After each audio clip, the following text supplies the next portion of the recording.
smoke-filled room yet again, but this is a special episode. It's special to me, and I know it's special to all of our guests. With this weekend coming up being Father's Day, we have an episode here of all fathers who are in politics, which I think is pretty cool. Kudos to my wife for coming up with the idea. So we're going to get into some topics related to what it's like being a dad in today's society, especially in politics. And then, of course, we can't help ourselves. We've got political topics we're going to cover, of course, because we're all political animals.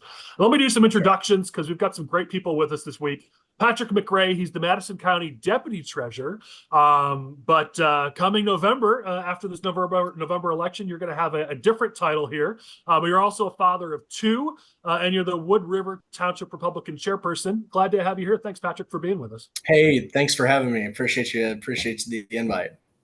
And you have no opponent, right? So come November or after the inauguration, you'll have an official title? Yes, so that's right. So the Democrats didn't field an opponent against me. The last day to do so was June 5th, and no one filed. So I'm going unopposed in the general election. I had a hard-fought primary, and I appreciate Core Strategies too. You guys were a big help in getting me across the finish line there. So thank you. And I will be the Madison County Circuit Clerk come December. So excited about awesome. That. Early congratulations to that. Yeah, for that win. Thank you.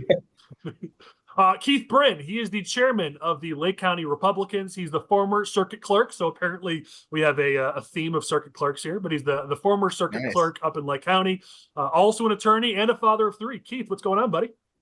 Thanks so much for having me. This is great. And I'm so glad in the midst of all this political nonsense that we still remember that it's important to celebrate being parents and fathers. Nice. That's a good foreshadowing to our upcoming topics. I love it. Collin Moseley, like the crazies that we are, we somehow have decided to have this guy back. He's the director of the Illinois Freedom Caucus, and he's a father of one, like me, younger dad, so we can commiserate on maybe on a lack of sleep. But if you're Facebook friends with Collin, you see all the cute photos they post, and sometimes it's too much. Collin, thanks for being here. Hey, good to be here, Collin. And hey, my baby started sleeping at 2 months old all night. So I just say praise the Lord. About the time I was headed back to Springfield for legislative session, he slept all night. Makes my wife happier, makes me happier. So I'm happy to be here. And it makes the five of us hate your guts, but that's cool. That's bound to happen at some point in the episode. Why not just do it right away? All right, we've got Angel Garcia. Angel's been a friend for a long time, probably longer than either of us are willing to admit, Angel, but he has been involved in politics at every level, headed up the RNHA, has been a member of the State Central Committee. He's run for office. He's run political organizations. He's also an accomplished trial attorney and a father of two. Angel, glad you're here. Thank you for having me. I'm excited for the discussion. And we have Brad Goodman. He is a PR guru. He's a political strategist with Arena Strategic Communications, also a father of three, and somebody that my wife and I have, again, known for way too long. But we'll keep the years out of it and just say Brad's a good friend, and we're glad to have you, Ben. Thanks, Collin. And if you're wondering, the reason I look so good today is that I used Brandon Johnson's makeup artist before I got on. The SFR budget for makeup and hair is pretty stout, so I'm glad you took advantage of it. Thank you. All right, let's get into it. So as I mentioned, the first section here is going to be a discussion about what it's like being a father in politics, being a father in 2024, when frankly, it seems like all the forces out there are trying to diminish the importance of fatherhood. We'll start with just one caveat. I'm going to give a caveat so none of the rest of you have to do it, which is we recognize there are families out there that don't have fathers. There are kids who may not have that opportunity. A lot of real life situations happen, and we respect that, and we don't look down on or think any less on anybody who might not have a father or might not be a father. Please understand that. With Father's Day coming up this weekend, we are going to celebrate fatherhood because it's important. But for those who maybe are watching who look at that day maybe as a struggle, we love you, we respect you, and certainly our thoughts are with you. But here, for the next few minutes here, we're going to discuss fatherhood and the importance of it. So I gave the caveat. Y'all are welcome to do it again if you wish, but hopefully that'll keep anybody's feelings from getting hurt. It's 2024. Everyone has hurt feelings. But let's get into the first topic here, which is just fatherhood in general. Anyone can jump in, but as fathers who maybe have been fathers for a while, looking at Keith's beard, he kind of fits in that category, or maybe younger fathers like me and Collin. But just how important is fatherhood, especially nowadays? You know, Collin, for you youngsters, Collin and others, it it really transcends just about everything. We can go through, I think, recognizing professional successes and personal successes and everything else. There's nothing greater than seeing your kids succeed. There's nothing greater than participating in something so simple as hearing first words or watching first steps or watching little kids run around and play T-League or whatever else. There's just something so immeasurably incredible about the entire experience. And that's not because I can't smash a home run in T-League. Any of us could beat those little kids. That's not the point. It's there's just so rewarding to be a father and just being a part of that and seeing your kids do that. And it's just very difficult to explain. Keith, I know you say any of us could beat it, but I don't know. I've never seen Brad swing a bat. I'm not sure, especially as a Cubs fan too. I don't know. I don't know if he could hit a home run. I'll try as a younger father. I mean, there is no love that I've experienced until I held my baby, and the little things he does as he grows, it's just amazing to watch, and just the beauty of creation. But I think that fatherhood's terribly important. I mean, when you train up a child in the way they should go, I mean, for me, I think it's a huge responsibility, and I just feel totally blessed to be a father. And my wife and I, when we first got married, were hit with news that we might struggle, and the doctor said, "We won't know till you try," and we tried, and we didn't struggle like we thought we would, as long as we would anyway. And so that adds a whole new layer, and I know Collin can relate to that. I mean, that adds a whole new layer of being appreciative of being able to be a part of fatherhood for me. That's a cool story. Thanks for sharing that. I just have to. Go ahead. So in 2013, we find out we're expecting, and so I get the due date, and it just shows you how much fatherhood changes your life perspective. I get the due date, and I think it was primary election day, March of 24. And I looked at my wife, and I can't believe that I actually said this out loud. I said, "We can't have a baby then." And you just basically, you very quickly transition to nothing else you do, either in your own life, professionally, socially. Nothing matters except your children and your family. That election, by the way, in addition to having tons of great wins for clients, which was fun. My wife went into labor right after the final speech of the night, and we had the baby. So, and that was 10 years and 2 months ago, and now we have 3, and there's really just nothing more special. To jump on what Collin said, I do agree that you can love your wife, you can love your parents, you can love your brother and sister, but that love you have for your children is a form of love I've never experienced before, and it helps you really see what's important. I myself have gone from not participating in the national or state or even county politics because I don't have the time now. So now it's only very local, and that's very strategic because that's where I'm raising my family, and that's where we can make a difference. But I just don't have the bandwidth now to get on the national campaign, the state campaign, the county campaigns. And quite frankly, sometimes I struggle where I should be local in the local issue just because you want to spend time with your family, you want to do what's right for your family, you want to be there for them. So fatherhood's so important. I think having children just really helps you see what's important, and then your time follows what your priorities are. Yeah, no doubt. I mean, I well said by everyone, but I think my kids my twins will be 7 years old in November. So I'll take office as circuit clerk just a month after their 7th birthday. And it's really hard to believe how, people say that the days are long, but the years are fast. And I believe that to be true. I mean, when you see your friends' kids and maybe even like a cousin that you haven't seen in a while and their kids. You're like, wow, how are your kids so big?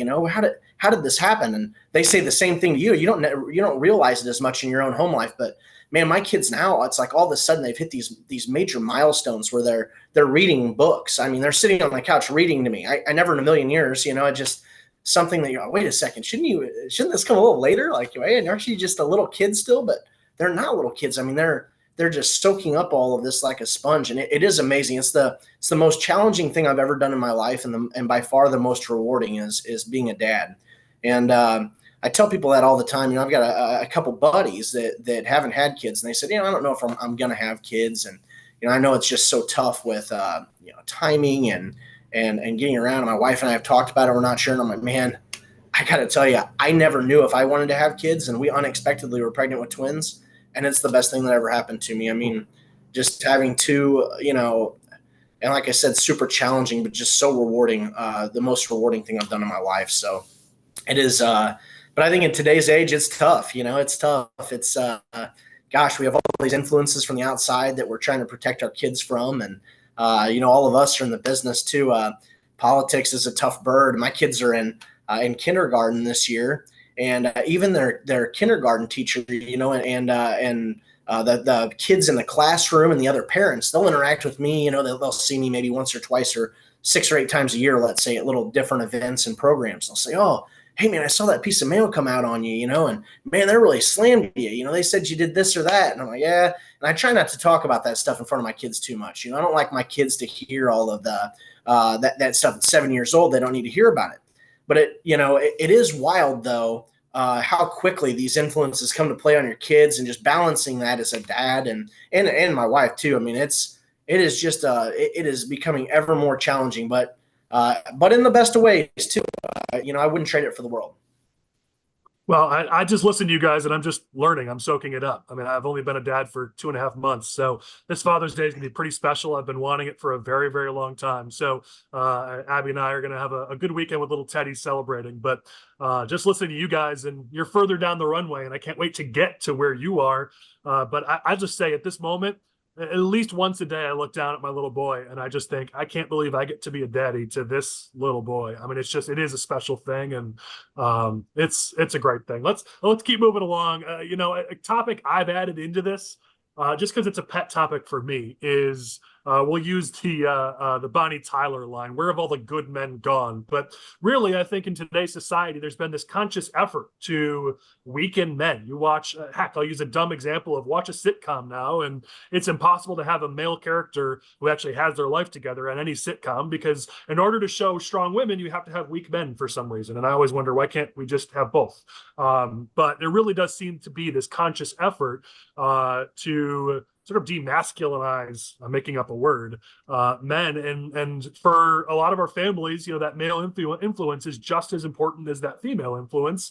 And so that's my question to you all is, am I crazy, or am I onto something here that, we need men to come back, men who are going to be leaders of their families when it's needed, men who are going to raise their kids, who are going to prioritize their families, who are going to take care of their families. I think we need more of that, not less of that in society. And I'm curious what you guys think. Yeah, I mean, Collin, I think that's you bring up a good point there. It's a tough balance. I think for a long time, right? Women were expected to do all these things. They're expected to have all these things done and cater to men. And as society's progressed, they've said, hey, we're moving away from that. We want women to be able to do much more. And I think in that same period of time, the men in our lives, like our dads, I think at least I could say my dad, he taught me how to treat a woman the right way, and the things to do, how to be a gentleman, and opening. I still open the door for my wife. I do all these little things, and those were all things that were taught to me. But I was really taught from a young age how to treat a woman. But I think really my wife too was taught more about how to be independent, and was taught less about like how to be as a wife. So I think it was kind of, she's a great wife. She's the best. I mean, I've probably the best partner on planet Earth, but it is, I do think it's been a shift though in society to kind of try to push men to say, you can't be a strong figure. And I don't think that's right. I think it's important to know that although, we shouldn't expect our wives to do everything. At the same time, we should certainly look for a good partner in life that they find the areas that you're weak and where you're strong, and try to make up for that. So I think that's I agree that there's been a lack of father figures overall. Look, back in the 80s and 90s, I think it was all right to be a strong man and a strong woman. Terminator 2, we have a T-100 and Sarah Connor. Both were strong characters. Today, media is making it where Collin was right. We have, if we have a strong female character, they need to make the men weak. That's just one issue of how large powers that be, this time the media, whether it's traditional media or social media, really have made it, and I think it's such a hack, that the easiest way to do that is to make men weak. It's harder to create characters that are developed, that are strong. So that's the overarching, I think, idea that as a society, we've really taken the easy way. Instead of making women strong, we make men weak. But the problem is, once it becomes easier to be disposed of men, there's real life consequences. I work bond court, I work juvenile court. I have to talk with children who have been convicted, who have been accused of very, very bad crimes. And you interview them and you talk to them. And then when you're in juvenile court, you have to contact the parents. No one here will be surprised that over 90% of the people I work with do not know their father's contact information.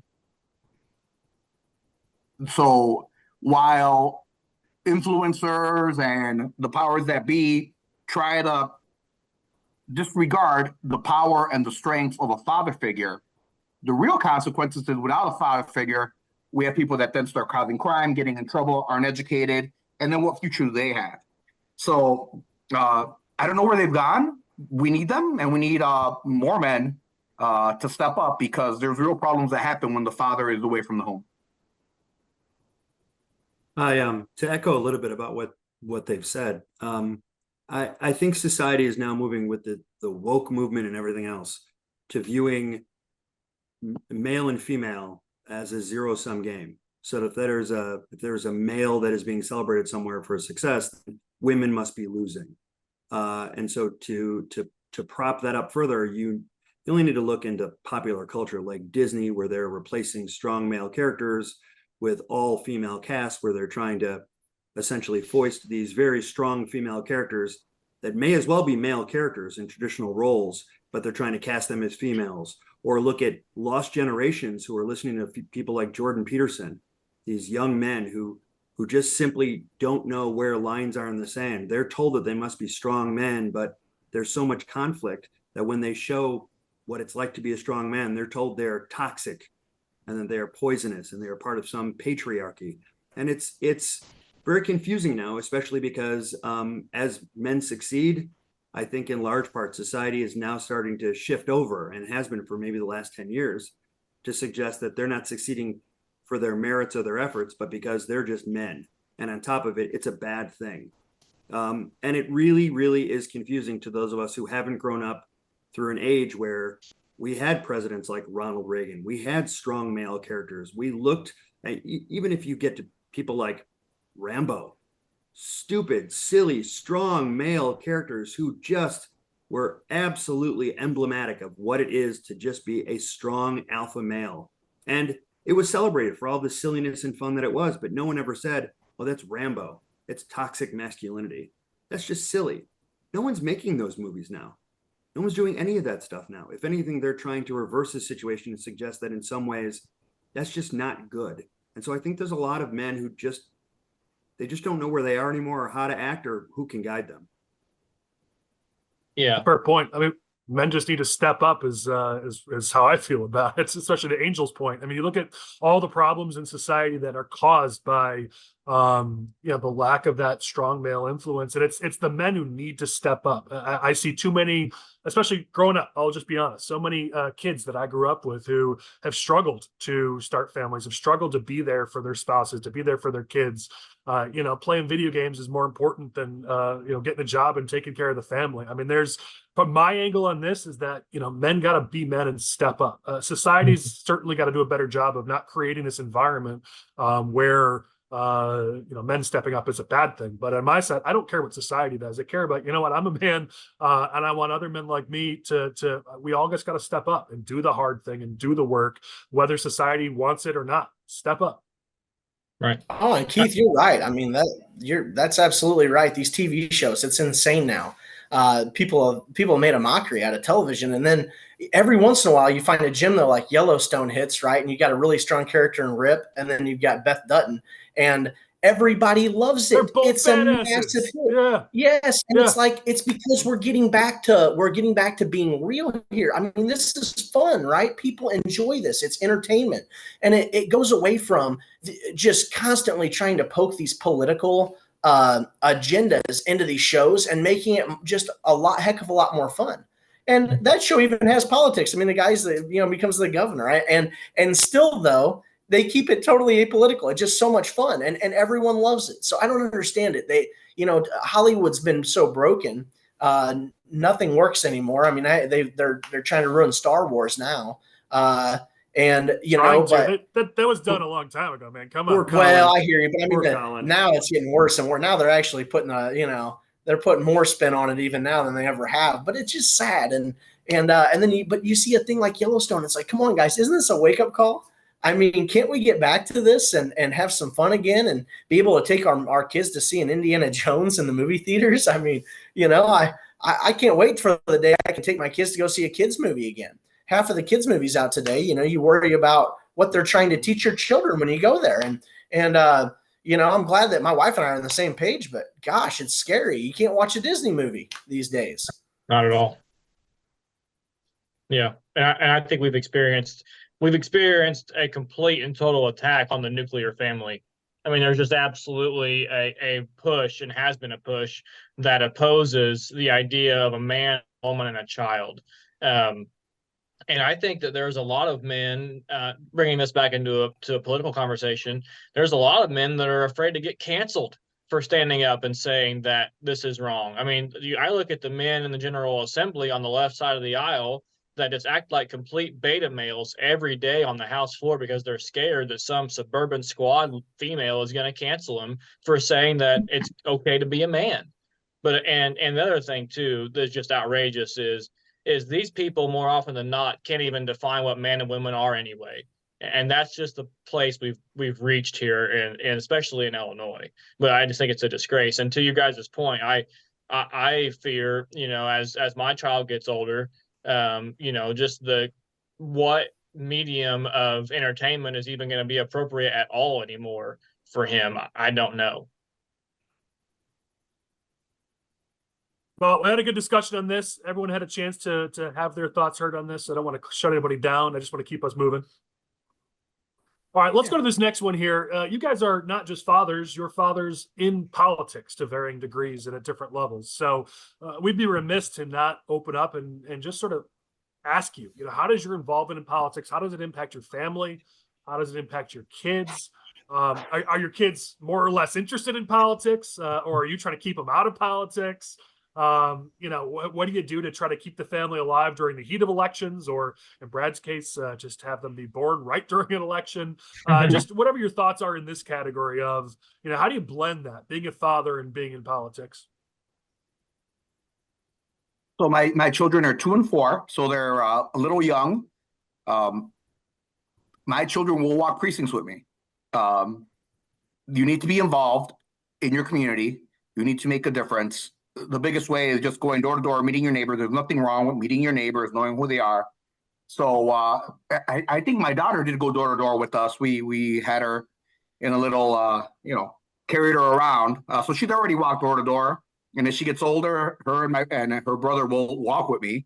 I'm not sure we really talk politics yet. We do talk values.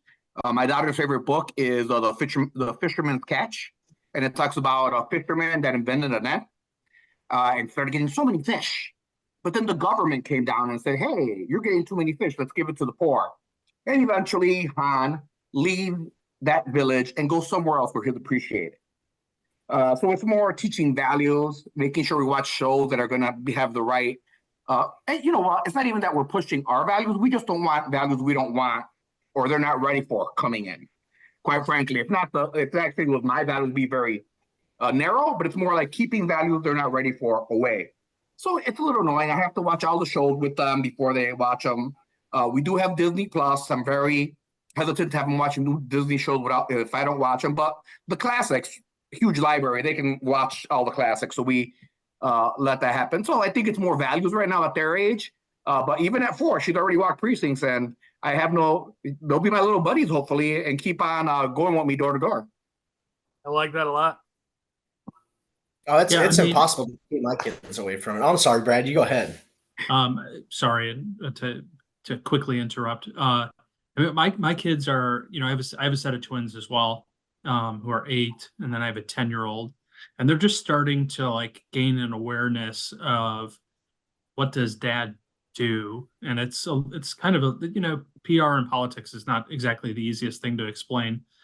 So I try to like share old pictures from my my Bush White House days, or pictures from campaigns and elections, and I try to have conversations that are more surrounding civics, and this is why we do, this is how this works, and this is how this works, and this is what the president does, and this is what these other people do, and like as an example, one of my daughters has a friend who's a grandfather, and her grandfather is a village president in the suburbs here. And she said to me something like, "Well, is he president of the United States?" And so I kind of had to like explain, how it works. But it's I think one of the challenges right now is that we just live in a pretty toxic time. And so for me, whether I, have CNN on or Fox News on or whatever I have on, I just try to turn it off when I'm around kids, because there's just like nothing good that's coming out of these conversations that are on TV, especially, with all the things that are going on right now. But, it certainly does reinforce, for me, like why I care passionately about the clients that I work with, because I feel like they're doing good things in communities. And so, and if it's not my community and it's a neighboring community, I want those kids in those communities to have, the things that, we're fortunate enough to have here. So, and, specifically to dads, I do work in some, underserved, communities, minority communities. And I see the challenges that like Angel was talking about dads just not being present. And when you talk to, the officers on the streets and the chiefs of police in those communities, they all have the exact same challenge that Angel iterated, which is the lack of dads being around is just really challenging to the community. Absolutely. I mean, so outside of politics, I guess, first of all, I work part-time for the Clay County Sheriff's Office. And to everyone else's point, I mean, the young individuals and even sometimes the older ones who just haven't quite gotten away from that issue from their young, this is an issue that rests in these people for a long time. And, but a lot of the young offenders that we deal with come from broken homes. And maybe even worse than that. So it's definitely a root issue. And so for my involvement, my little man, he was less than 2 months old at his first Lincoln dinner in my home county. I mean, we took him, and my wife said, "Really?" And I said, "Really?" I mean, when we took him with us, and that's big too, by the way, having a spouse that's totally 100% on board with everything. I mean, my wife is just as conservative as I am. She may not be, as passionate about doing it every day, but she certainly is ideologically aligned. And so having that support's huge whenever you're both trying to raise your child. But, it impacts your family, as everyone else has said, and I don't want to belabor the subject, but Riker was born, my son's name is Riker. Riker was born during legislative session. Well, that's like my most intense time of the year, especially as you hit that March, April, May, when we're starting to wrap up and call bills on third reading and, hey, where's the budget? So just trying to balance that. I'm in Springfield, I'm home. I see my son, and then 2 nights in a row, I don't see my son. And in that time of his life, he grows every day. He changes every day. And when you're gone for 2 nights, you feel like it's a whole new baby. So that's something that, again, you work through with your spouse. But I'm excited. I brought Riker to the Capitol with me one of the last days of session, wheeled him around in the stroller, because all the staff up there, that's like family that you only see half the year, meeting your baby. And so I just think it's so important to have your kids involved. And like Brad said, it's hard to explain sometimes exactly what your world's like. But I'm excited for bringing up my child around this world that I work in and making him a part of it. And hopefully he'll like it. But I would rather do that as opposed to having that separate from my life as a parent. You gonna call him number one when he gets older? Yeah. This is a Star Trek joke for anybody who may not be following. Anyways, Patrick, go ahead. Oh no, my kids like a lot of the same things I do, right? I'm a big outdoorsman, so I like to hunt and fish, and I like to look for arrowheads, and I love politics. And so naturally my kids are kind of drawn to some of the things I am. And even when we don't realize it, when people talk about the things that their mom and dad like, kids seem to tune in a little bit, even when we don't think they're listening. So, like I was saying earlier, I think, we see these other parents and from the kids in their kindergarten class, and they only might see me once or twice a year, and they don't really talk politics much with many people, but they know I'm an elected official running for public office. And so they always want to figure it out. Hey, what's the scoop? What's going on? And my kids overhear that stuff. And so every once in a while you hear them repeat something that you think, wow, you were really paying attention, weren't you? I mean, I call my youngest son, he's 1 minute younger than the other, twins, but he every night when he goes to bed, he prays for everybody in our family and extended family. And he goes on and says his prayers. And at the end of his prayer, he says, and I pray that all the Democrats become Republicans. And, it's just a cute thing that we all get a kick out of. And I've taken videos of him doing it before, and sent it to friends on Snapchat and stuff. Everybody gets a kick out of it. And I remember somebody, though, I had one of my friends, his wife saw it, and she's like, oh, that's just, they shouldn't do that. He's just a little kid. I'm like, no, it's totally innocent. He's having fun. He's learning part of the process. I mean, when I was a kid, I had 2 action figures, and always in the car. And I called, one of them was always, the good guy was always Rush Limbaugh. And the bad guy was always my dentist. I never liked the dentist when I was a kid. So it was the evil Dr. Gregory Wigton. I'm sorry, Greg. He's actually a great guy. But it's so natural for kids to learn these things, though, and just naturally over time. And it is a struggle, though, too.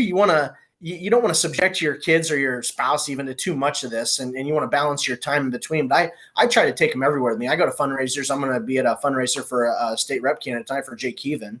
And so I'm going to stop by Jay Keeven's event tonight. I'm going to have my twin boys with me.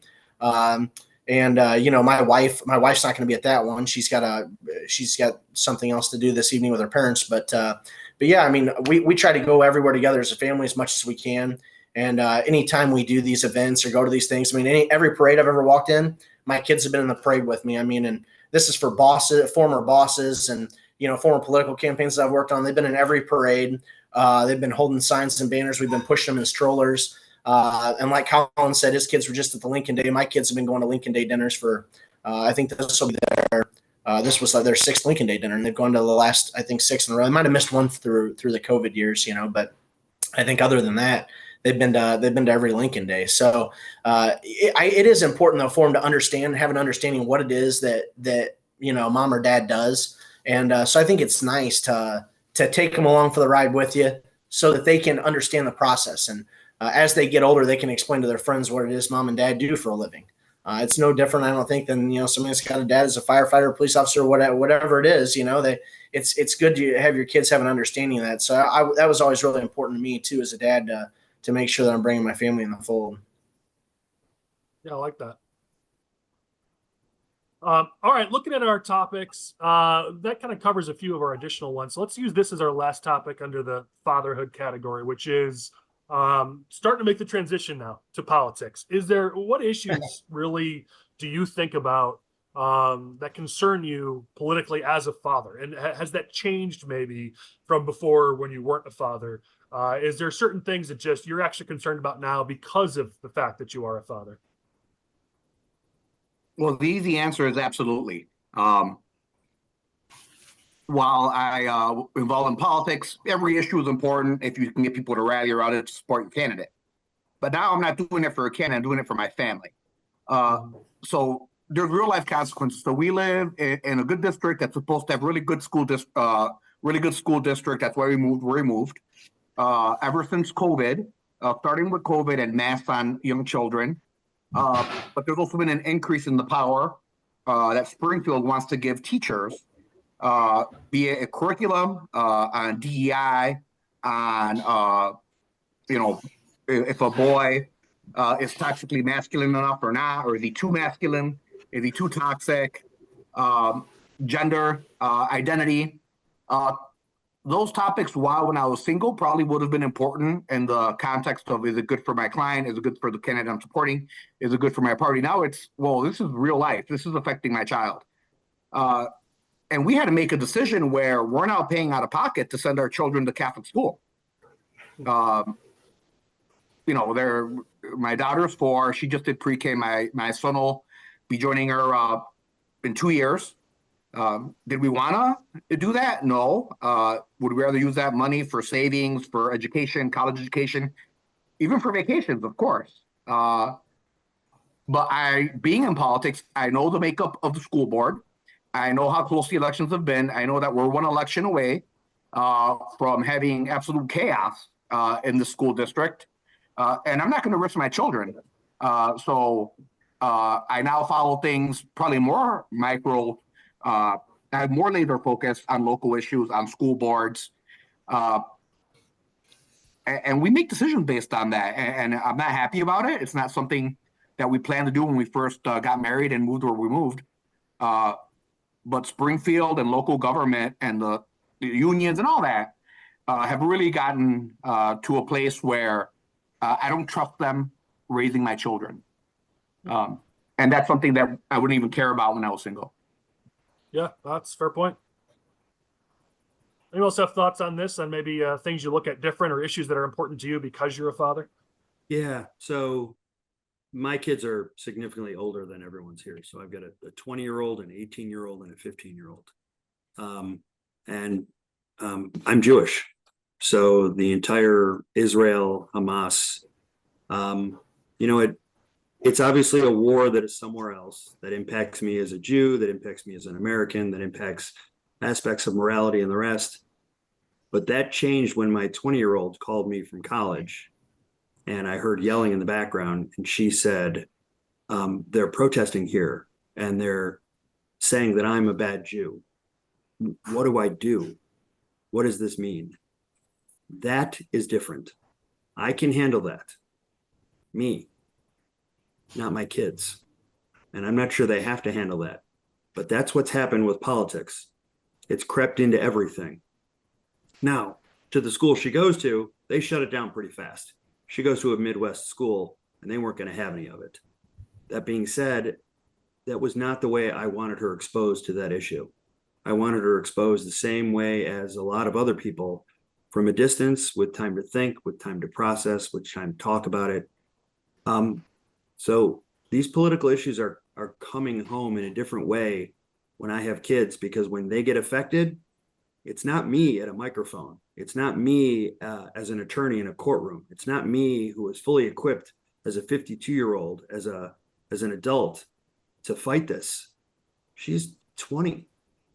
She's not ready for this, and it's being thrust on her. And so I felt that at that phone call, I felt it differently than I would ever feel anything politically. And it's not the first time it's going to happen. It's not the last. Yeah, I mean, just to quickly echo what Keith said, you know, I have young children. And when I said I have to turn off the news, it's because of that war in the Middle East. I'm just trying to not have to have them exposed to that. You know, American Jews are naive to what we're dealing with overseas. The Democrats in Congress, the progressive left is dangerous to Jewish people in the United States. They're complicit and supporting Hamas and terrorism. That's a problem. But you know, more so, I have a really large extended family here in Lake County.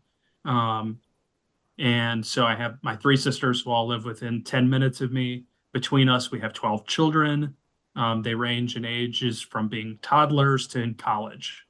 And the one thing that I know is that my sisters and my brother-in-laws, my dad, everyone that is in Lake County and all the surrounding Collier counties, and I'm sure downstate as well, everybody's concerned about public safety.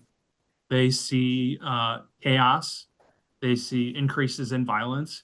They see people who should be detained for dangerous criminal actions getting out and then committing crimes 2 days later. And so for me, as you know, as a dad, and as a brother, as an uncle, the things that terrify me are really, you know, things that are related to public safety. It also goes into, you know, who's coming into the country through the border.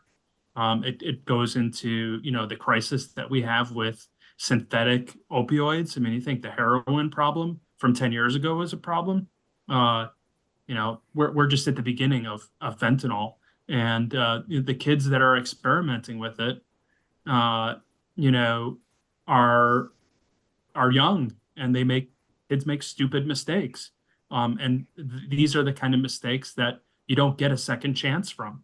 So as a dad, these are things that just keep me up at night, every night.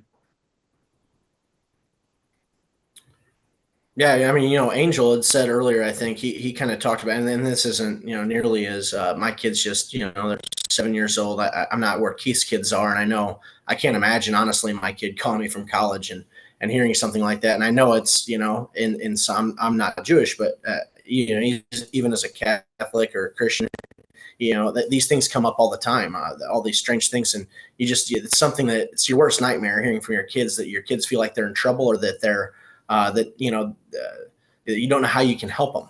And you know, that's it's a paralyzing feeling. And so I can't imagine that, you know, just as like on a much lighter level. You know, when I was young, I was always super politically active, and I loved it. And I started to get paid to work on campaigns, and I was a gun for hire. I mean, I wanted to go to work. If you were a Republican and conservative, I wanted to go to work for you, and I wanted to win. And you know, I like the messaging. Yeah, it looks good. Throw it out the door. Let's get this thing, you know, 1,000 miles an hour. And as I've grown up, and as we all probably mature a little bit, I sort of like Angel. I stopped a lot of these folks. I could have made a lot of money over the years that I sacrificed to go to work for people who I truly believed in and cared. You know, I believed in the message and in them. And I think that's where I'm at now. I refuse to get involved in these campaigns for people who you know, are just because of a political party. I mean, they have to actually do something. I have to actually believe in them and believe in the mission. And I think, you know, as a young kid, you just think you're doing the right thing by picking people from your party and standing behind them and working really hard to elect everyone that comes across the sun. And as you get older, you realize that the people who are really doing big things and who are winning hearts and minds over in good governance after they're elected, those are the people we should be focusing on recruiting, right? So I think that's kind of where you know, how things have changed for me since I had kids. I really, even 7 years ago, it doesn't seem that long ago in the grand scheme of things, but there's no doubt that a switch flipped in my mind that said, you know what? It's not about volume anymore. It's about 100% about quality, and making sure that when we elect people to office, that they are showing people how we are going to govern as Republicans. And I care about the brand. I want Republicans to just nail it across the board 110%. So I think that's something that switched in my head after having kids, was just, it became much more about finding the right person rather than just making sure we had somebody. Yeah, that's a great point. All right, we're going to close out this fatherhood portion and get into some of our political topics. Before we do that, anybody who's watched our SFRs in year 2 know that we have a new segment called Song of the Week, where I put in a few words here into our AI generator and it pops out a song. This week, it's not a political topic. We talked about dads stepping up. We talked about the importance of fatherhood. So I literally just put in a song about the importance of fatherhood and how men need to step up. That's it. That's the only direction I gave it. And let me bring this up here, play the song. This is the first time any of us are hearing this. So let's see if it's any good. Hopefully you guys hear this and I did all the tech correctly. Dad, it's time to stand tall, be the rock for one and all.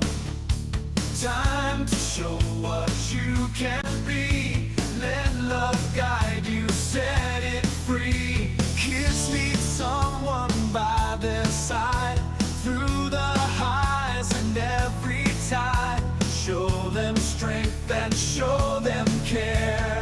Daddy's love is always there. Step up, be the man you are. Shine like a bright evening star. Hold your family close and tight. In your arms they find their light. Teaching lessons every day. Simple acts in every way. Role model, just be strong. Guide them right where they belong. World is tough, but so are you. Stay the course, be steady, true. Show them what a man can be. By the way you live, they see. Step up, be the man you are. Shine like the bright evening star. Hold your family close and tight. In your arms they find their light. We got a little riff here, so I think that's the end. All right, not bad for Song of the Week. I had some good messages in there. I liked it. Colin, that Not was bad. that was the best 90s family sitcom intro ever. Yeah, sometimes there's a box where you can customize. So I did put in there like they want for the tune. I just said like a dad's tune, and I think they took that your direction a little too literally there with like old sort of 80s 90s dad's music. Anyways, all right, we had some fun. Let's get into politics. Maybe more fun, maybe less fun. We're going to find out. But we've got some important political topics we have to cover, and we don't have a ton of time left. But we've got Keith here. So, Keith, we're going to put you on the hot spot.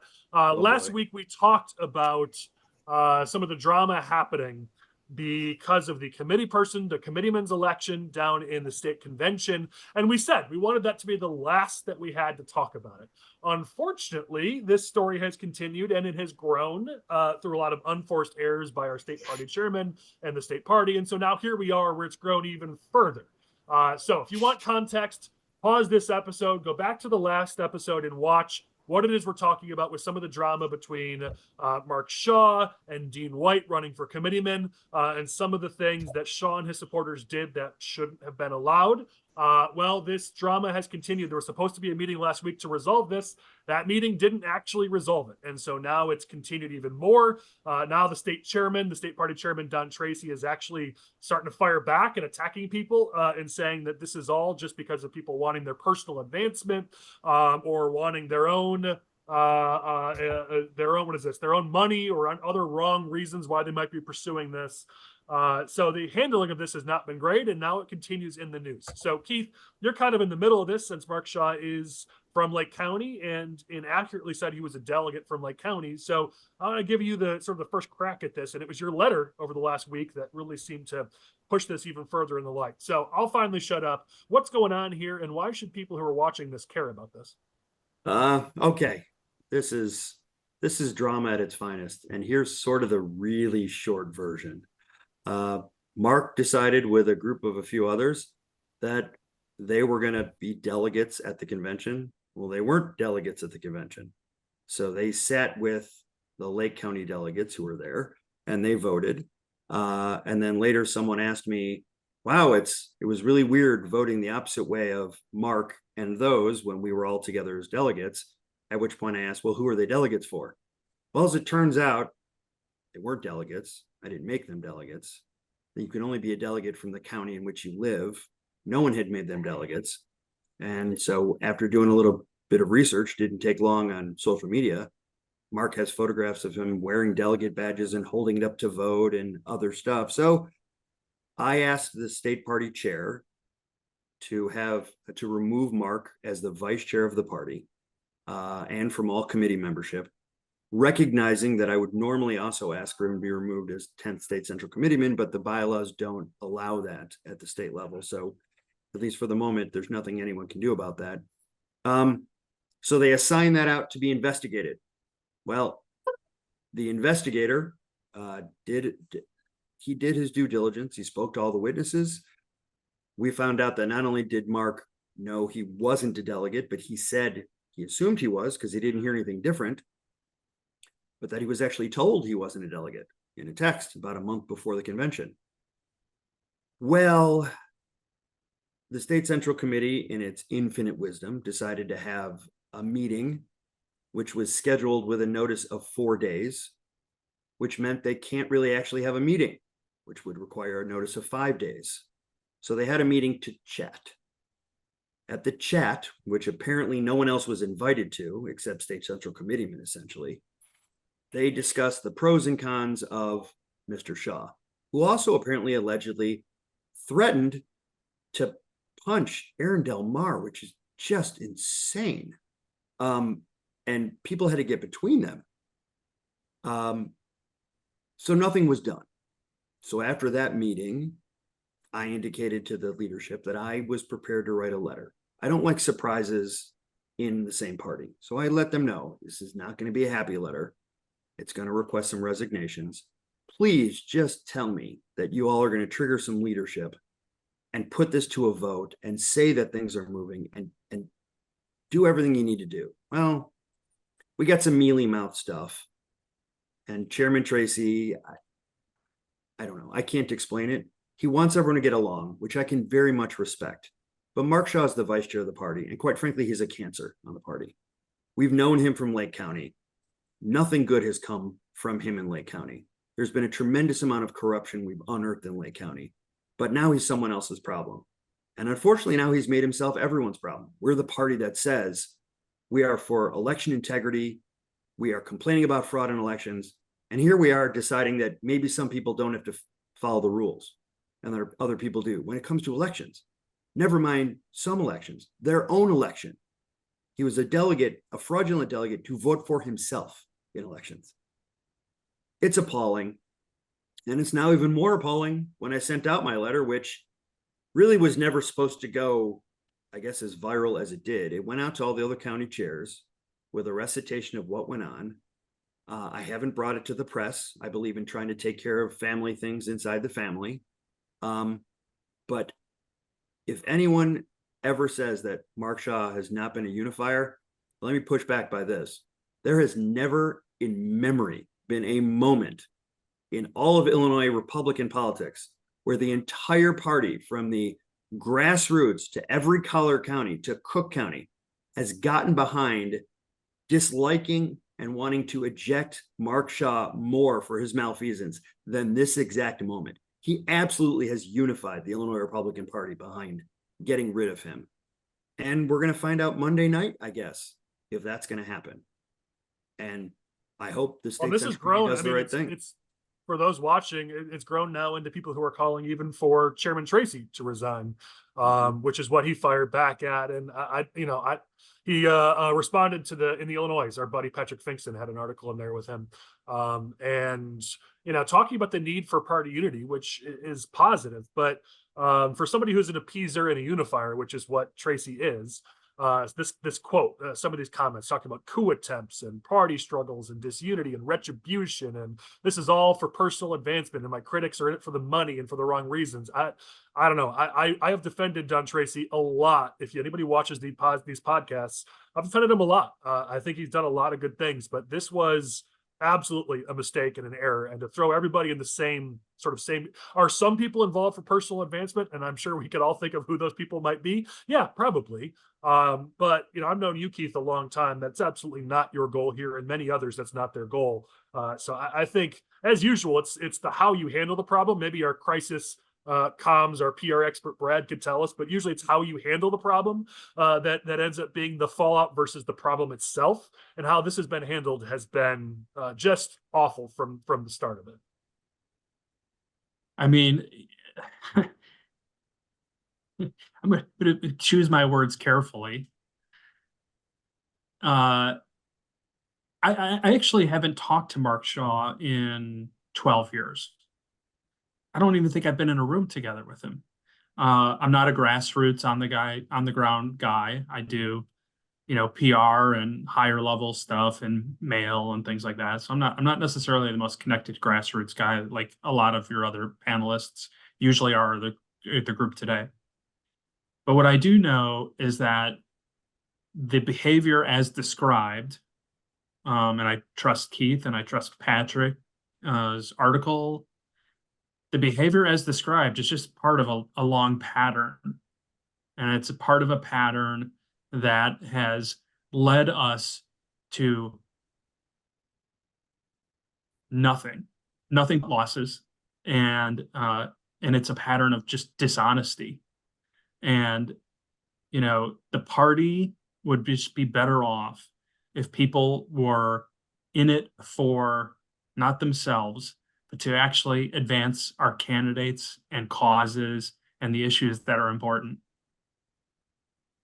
And, quite frankly, I think that it says all you need to say,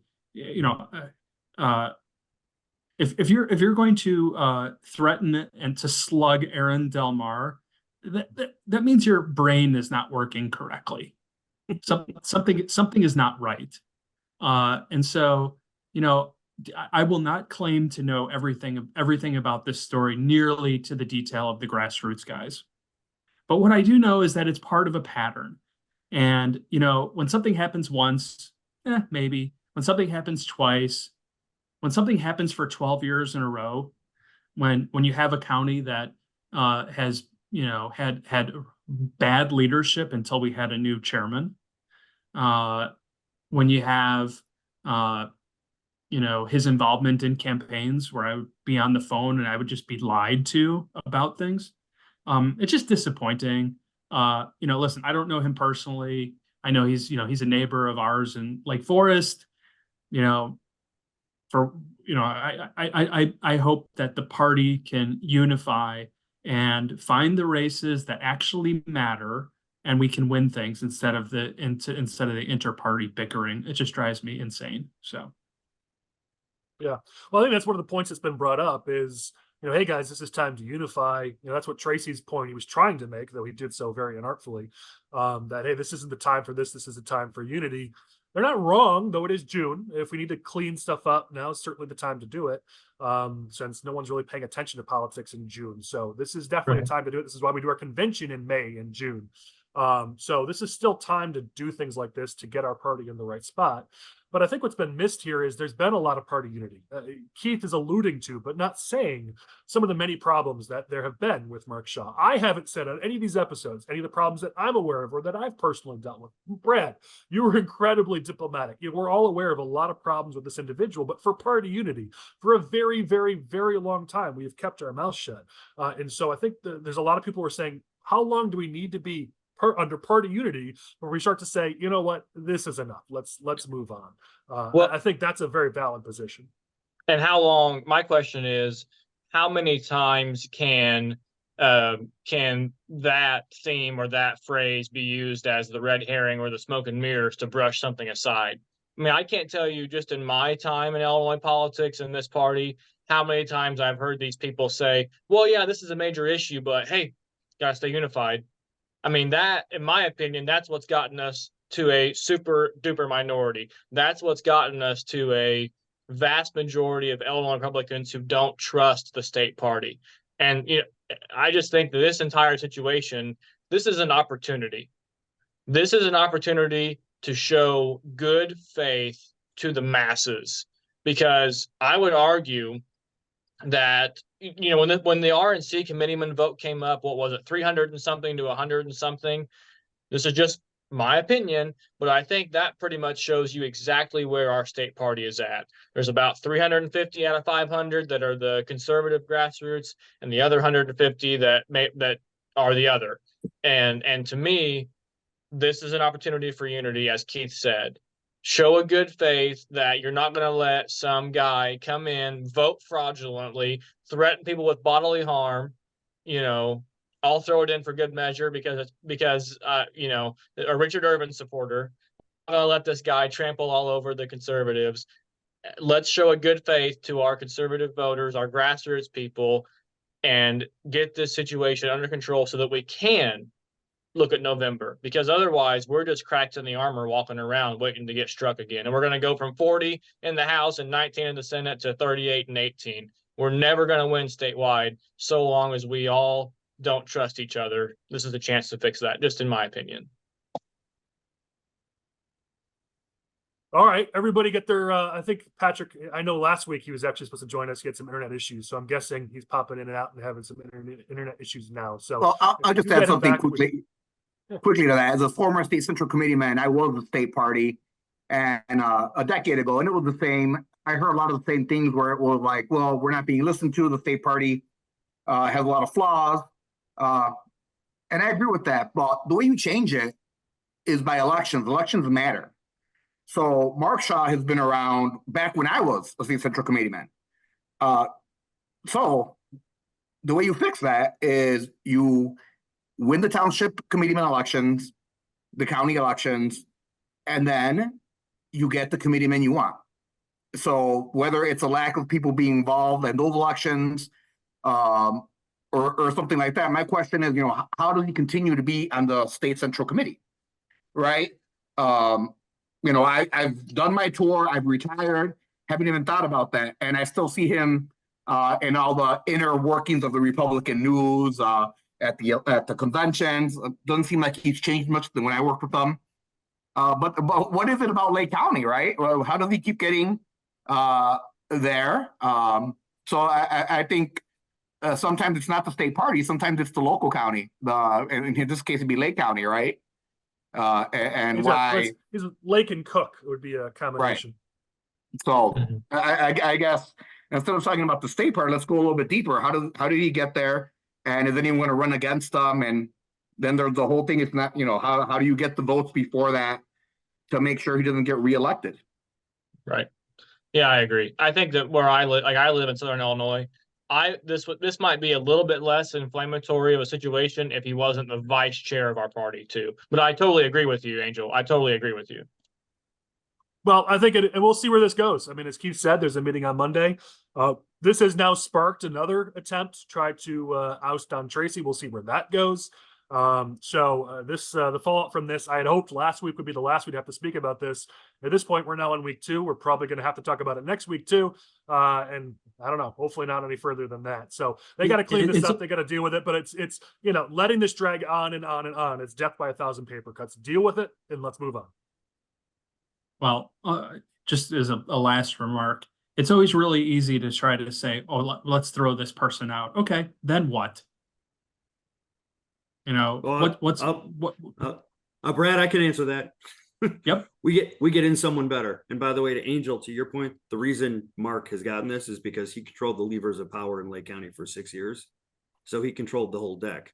Look, I understand we don't want to keep flip-flopping and knocking people out, but this is malfeasance at the highest level of a party that is now fighting for election integrity. This is pure hypocrisy internally that we can take care of. We can't support this. Look, we can't get rid of him as a 10 state central committeeman. We can't because of the rules. We can certainly get rid of him as a vice chair of the party.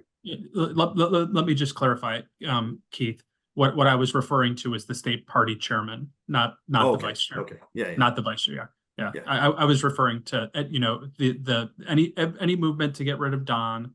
Fine. I think that there may be valid reasons. Okay, but then who? And who's your uniter? So that's what I was implying.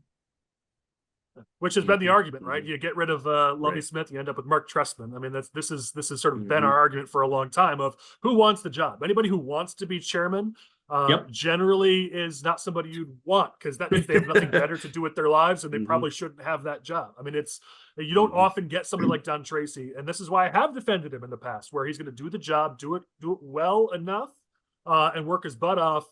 You're going to end up, if you get rid of Don Tracy, you're going to end up with somebody who probably wants to use it as a stepping stone for something else. And now we've got new drama. You trade old drama for new drama. So, Mhm. I'm not going to say that I'm on board with a movement to oust the party chairman in June of an election year. But I am on board with taking decisive action and maybe not attacking all of your opponents with a broad brush in a political blog. Kind of a stupid play. All right, let's keep moving just because I want to get to more than just one topic with limited time we have left. I was hoping we'd have Patrick still with us, but as I said, I think he's got internet issues. But we do want to talk about House District 112 because Democrats are going to take another whack at trying to get Jay Keeven off the ballot in an attempt to protect Katie Stewart. They know she's vulnerable. We've talked about it on multiple episodes. What you may not know if you haven't heard the news over the last week is Democrats are filing a challenge, or they have filed a challenge to Jay's petitions. And it looks like the State Board of Elections is basically going to do their work for them. We've been flabbergasted by this whole story this last week, but basically the way the rules are in Illinois is the objector has to make the case for why a candidate should be knocked off the ballot. It's on them and their attorneys. But what we have is multiple stories now of spokespeople for the State Board of Elections and their attorneys saying, well, guess what? We're kind of feeling like he should be off the ballot. And I'm summarizing and certainly being a bit more concise with my statements here, but there are multiple stories now of the State Board of Elections essentially saying that despite the fact that Jay filed his petitions before this law was signed, they're saying, well, it doesn't matter. Even though the law doesn't say that it's retroactive, we're just going to apply it retroactive anyways. And I'm going to give Chris, our political team member, props since he can't be with us today. In our internal Discord, his quote is, regardless of whether or not their argument is correct, I think it's nuts that the State Board of Elections is basically doing an objector's work for them. The question will be what happens next. Looks like Jay's going to have to go to the court system and hope that he gets some favorable rulings here to stay on the ballot. So I'll open it up to those who may know more. I know Patrick feels really strongly about this. He feels like that the Jay is going to be fine, that he will stay on the ballot. Obviously, with his experience in election law, his perspective is helpful. So I'll just share that. Collin, I see you unmuting. I know that's in your region as well. You probably got some insights as well. And Keith, I know you deal with election law. So I'd probably say to you two, what are your thoughts? If you want me, I go first, Keith. I just was going to say first of all, from the State House perspective, I mean, this is further evidence of a relentless effort by the majority party to just no holds barred, totally disrespect the election process we have in the state of Illinois. First they tried to prevent him from filing, and now they're trying to use a state entity to eliminate their political opponents. I mean, it's just complete and total violation, disrespect of the election law we have in our country and the whole democratic process. But the other thing is, because you're right, in the Metro East area, especially the part where Jay Keeven is running, they're not happy with Katie Stewart, and they're not happy overall with the status of their area. I mean, those people want good jobs. They want safe streets. They want to not have to go to Walmart and pinch and figure out what they're going to put back on the shelf. And Katie represents that party, and it's a very, very serious race. And this is why they're so hell bent on getting him off the ballot, because he's also a well-known candidate. I mean, Jay's been a police chief, a trooper, a city manager. This would be an excellent pickup for us, and it just shows that there is no place, there is no depth that it's too dark for the Democrats to crawl down into to try to take out their political opponents. Keith, I don't know how Yeah. close you've been following this, but the basic argument is you can't change the election law in the middle Right. of an election. That's the basic argument. Right. But the State Board of Elections coming out and saying, we're okay with it. I mean, a lot of us are flabbergasted. We've never seen the State Board of Elections do this. They're usually pretty objective and frankly pretty fair most of the time. The way they're handling the situation is kind of shocking. Well, and I think my last understanding of the status of the law was that it was invalidated. They're going to take it to appeal. But as of now, what has been stated is that the lawsuit only applies to those who are parties to the lawsuit. So they didn't actually invalidate the law itself. It's that you had to be a party to the suit in order to get the protections that lawsuit brought. Yeah, I think an appellate court's going to broadly apply that, or else you're talking about dealing with this on the same election cycle and the same kind of offices, and you're treating them unequally, and you're talking about disparate treatment. The whole idea was completely goofy. And to be quite honest, even some of the Democrats that I've spoken to are really, really very disturbed by this whole idea. And it changed some of their tactics too, because I know some Democrats who would have happily tried to fight petitions when people filed up front, but they didn't if they knew that maybe they wouldn't have to face anyone in the back end. This is ridiculous. Keith, I mean, you think about how times have changed. You mentioned some of the Democrats, even in your region. Like, I'd love to hear what Susan Garrett has to say about something like this. I wish more Democrats would speak out and say that they disagree with this, that this was wrong and it was a threat to democracy. Because, they're strong when they can attack Republicans, but it comes time to call out their own party, they're nowhere to be found. But I'd be curious what somebody like a Susan Garrett would say about this. I think most of the Democratic Party is actually terrified of their own party on most things, unless you go so far to the left and it becomes an aberration to the issues of your own district. Most Democrats are very happy staying quiet in their own little fiefdoms and not saying a word to fight anyone. For example, you look at Brad Schneider in the 10th. Brad Schneider doesn't go against his own caucus. Literally, you got the squad, AOC and the rest of them in Congress who are spewing this anti-Semitic garbage, and he just sits there quietly. I don't for a minute think that Brad agrees with them. I don't. But he's going along. He's as terrified as the rest of them. This goes to the state legislature as well. If you speak up against what was the old Madigan power, they take you out. It just happened this year. They take you out. So you stay quiet and you stay elected in your own little cocoon. You don't speak up against it. Well, let me jump to a topic. We're going out of order in the agenda. Please forgive me, but it's not often that we have not one, but multiple Jewish people who are here as guests. So I got to jump to this topic and just ask your thoughts. I had this on the agenda a couple of weeks ago. We couldn't get to it, but now, Kismet, it's better to talk about it here with you guys. Which is some pro-Palestinian groups were able to cancel a Jewish comedian's shows that were scheduled for Batavia. Michael Rappaport, who actually is a decently well-known actor, I've seen him in a few things, was supposed to be in Batavia for shows, and a bunch of pro-Palestinian groups. He was scheduled for June 6th through June 8th, I think. Yeah, so it would have passed already. But a bunch of pro-Palestinian groups caused all sorts of problems and basically got the venue to cancel and got the shows to get canceled. And this is on the heels of, just as I think Brad brought up earlier, and even you, Keith, brought up earlier, just other drama like this. I even think of the yearbook drama, Bartlett, Glenbrook having their own drama. Barrington even had drama over pro-Palestinian statements during graduations and protests and challenges and problems. So I don't know. I don't know where this topic goes, but we've got two Jewish guests. I just want to give you guys the floor as we're about to run out of time. How do you guys feel about this, and what are your thoughts on where this puts, even Democrats versus Republicans, as the far left, the pro-Palestinian arm of the Democratic Party, takes over the Democratic Party? So enough from me. What do you guys think? Well, I just think it's not isolated. This is not like, oh, this is one, comedian that got, canceled. Brett Gelman, who's on, Stranger Things, and what's that other show, Fleabag. We know his sister, right? They're from the area. He had a book tour. They canceled the book tour. Rappaport getting canceled. They had who else was the Israeli singer was supposed to be downtown, canceled.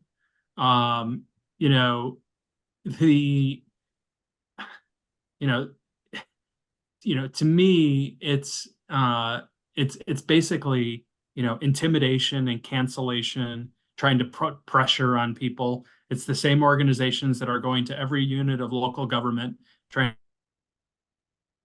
to get them to pass useless, meaningless ceasefire resolutions when the Israelis have been offering a ceasefire for months. Just return our hostages, who are, include American citizens. So, to me, this is not just like an isolated, well, we don't like that person because they're a Zionist. No, they don't like them because they're Jews. And, quite frankly, if you put any other religion in this bucket, we said, hey, we're going to stop letting Catholics speak at schools, or, the whole thing's ridiculous. And we have created this environment of intimidation that is not sustainable. And if you think it's bad now, just wait till the summer when we have these two conventions right here in the Middle East, or excuse me, in the Midwest. And it's going to be, you're going to have these two conventions here in the Midwest.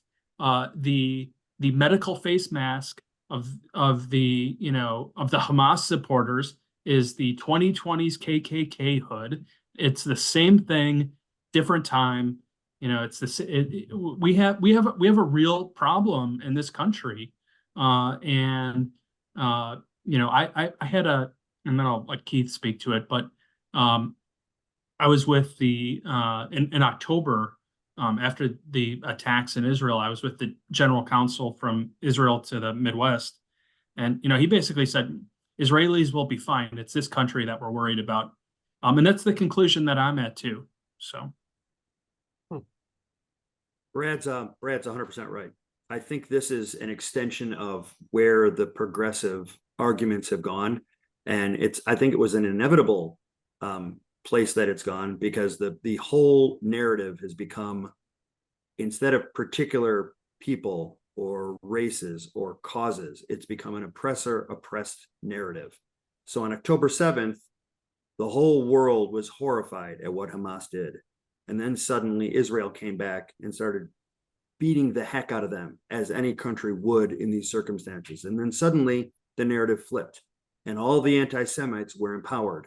And now all these stupid students, and they are stupid students, have taken up the cause of From the River to the Sea, an anti-Semitic chant. They don't even know what it means. And they're parading around because that's the oppressor-oppressed narrative that has now taken place. The cancel culture, that's an extension of what's been going on. But now suddenly, especially the Jewish progressives, they can't understand how it's happening to them, because they never really understood that now they are seen as oppressors. So now they're on the other side of that curtain, and they don't understand it. It's a wonderful opportunity for us as Republicans to show them what Republicans are actually all about, and what their side, the progressives, have really always been about, that we've seen and they haven't, in the name of social justice. But make no mistake, these are stupid anti-Semites. That's all they are, and that's all they are doing is pushing that agenda. Just really quickly, subgroups that you look at. There's certain subgroups that you look at politically that you say winnable versus maybe not winnable. And I've always seen and been told that Jewish voters, it's part of their tradition to vote Democrat. So don't even bother. They're not going to change their minds. And while I don't fully agree with that, the polls do show that Jewish voters tend to stay pretty solidly Democratic.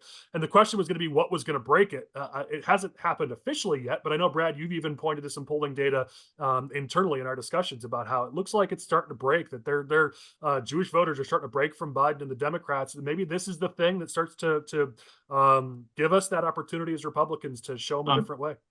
Yeah, I mean, just two things really quickly. Just on Keith's comments about these students and how misguided they are. The Wall Street Journal ran an article the other day that had they had gotten communications from the head of Hamas, Sinwar, talking about Palestinian civilian deaths. And what did he call them?